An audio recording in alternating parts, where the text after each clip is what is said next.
नमस्कार, home food Marathi या चॅनलवरती आपले स्वागत आहे। आज आपण छान मस्त पौष्टिक अशी मटकीची भेळ पाहणार आहोत। अगदी साध्या आणि सोप्या पद्धतीने चविष्ट अशी ही मटकीची भेळ बनवून तयार होते। चला तर रेसिपीला सुरुवात करूया।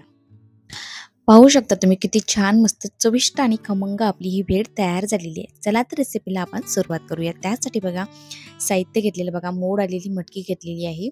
बघा अशा पद्धतीची एक बोल मटकी घेतलेली आहे आणि ही नाचणीची मुरमुरे आहेत बघा। नाचणीचे मुरमुरे भरपूर प्रमाणामध्ये कॅल्शियम असतं। त्यानंतर बघा बाजरीची मुरमुरे घेतलेली आहेत। त्यानंतर बघा साधे मुरमुरे असतात ते घेतलेले आहेत। भरपूर असा बारीक कट करून कांदा घेतलेला आहे, टमाटर घेतलेला आहे, कोथिंबीर घेतलेला आहे आणि चाट मसाला घेतला। या भेळमध्ये तुम्हाला जर छान काकडी आणि गाजर आवडत असेल तर नक्की करा। त्यामध्ये बघा थोडासा मी चिवडा घेतलेला किंवा बारीक शेव सुद्धा तुम्ही घेऊ शकता। त्यानंतर बघा आपण आता साधी सोपी छान मस्त मटकीची थोडीशी उसळ करून घेऊया। मटकी छान अशी मऊ करून घेऊया। बघा थोडंसं जिरा आणि मोहरी घातलेली आहे आणि काही थोडेसे बेसिक मसाले घातलेले आहे आणि आता आपल्याला जी मटकी घेतली ते छान आपल्याला मऊ करून घ्यायची। बघा थोडासा कढीपत्ता घातलेला आहे। त्यानंतर बघा थोडीशी धनिया पावडर घातलेली आहे, लाल तिखट घातलेला आहे आणि थोडीशी हळद घातलेली आहे। बघा आता जी मटकी घेतली ती मस्त आपल्याला मऊ करून घ्यायची आहे। तुम्ही जर कच्ची वापरत असाल तर कच्ची वापरली तरी चालेल किंवा तुम्ही उकडून सुद्धा घेऊ शकता किंवा हळद किंवा मीठ टाकून छान मस्त अशी उकडून सुद्धा तुम्ही अशा पद्धतीची मटकी तुम्ही घेऊ शकता।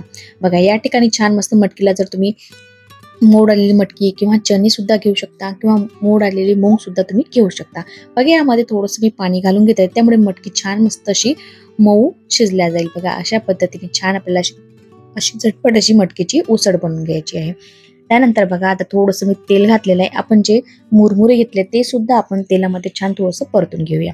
बघा आता पावसाळ्याचे दिवस आहे त्यामुळे मीठ आणि हळद आणि घातलेली तेलामध्ये थोडंसं आणि सर्व जे मुरमुरे घेतले ते मुरमुरे घालून आपण तेलामध्ये छान थोडेसे परतून घेऊया।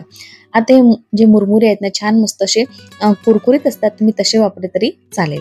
बघा अशा पद्धतीचे आपण मस्त असे मुरमुरे भाजून घेऊया, त्यामुळे जी आपली भेळ आहे ना छान मस्त अशी चटपटीत आणि कुरकुरीत अशी आपली भेळ तयार होईल। बघा वरून थोडंसं मी काळं किंवा साधं मीठ तुम्ही घालू शकता। बघा मस्त आपली जे मुरमुरे भाजून तयार झालेले आहे। त्यानंतर बघा जी मटकीची उसळ आहे ती मी पूर्णपणे मस्त असे थंड करून घेतलेली आहे। गरम याच्यामध्ये जर आपण मुरमुरे घातले ना ते मुरमुरे आपल्याला लगेच चांबट होऊन जातील। बघा मस्त मटकीची भेळ जी आहे आपण आता बनवून घेऊया। बघा त्यामध्ये कांदा, टमाटर, तुमच्याकडे काकडी आणि गाजर जरी असेल ना ते सुद्धा तुम्ही यामध्ये घालू शकता। बघा मस्त अशी ही आपली चटपटी अशी मटकीची भेळ बनवून तयार होते आणि वरून चाट मसाला घातलेला आहे आणि मस्त असं लिंबू सुद्धा तुम्ही घालू शकता। बघा आता फळसाण सुद्धा मी यामध्ये घालून घेतलेला आहे। बघा आणि अर्ध लिंबू घेतलेला आहे मी यावरती, लिंबू सुद्धा यामध्ये आपण घालून घेऊया। बघा मस्त अशी आपली ही चटपटीत भेळ तयार झालेली आहे। दुपारच्या छोट्याशा भुकेसाठी तुम्ही अशा पद्धतीची भेळ चविष्ट आणि पौष्टिक अशी भेळ तुम्ही बनवू शकता। बघा नाचणीमध्ये भरपूर प्रमाणामध्ये कॅल्शियम असतं।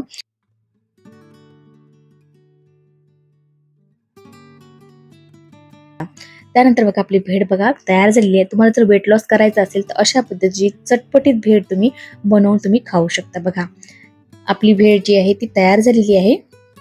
तुम्हाला जर रेसिपी आवडली असेल तर लाईक, शेअर आणि सबस्क्राईब करायला विसरू नका आणि कमेंटद्वारे नक्की कळवा।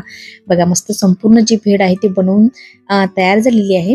त्यानंतर बघा वरून थोडीशी मस्त छान परत टमाटर घालूया आणि कांदा घेतलेला मस्त कांदा घालूया मस्त वरतून आणि वरून छान बारीक शेव घालूया, कोथिंबीर घालूया। बघा अशा पद्धतीची चटपटीत भेळ बनवून तुम्ही नक्की ट्राय करून पहा।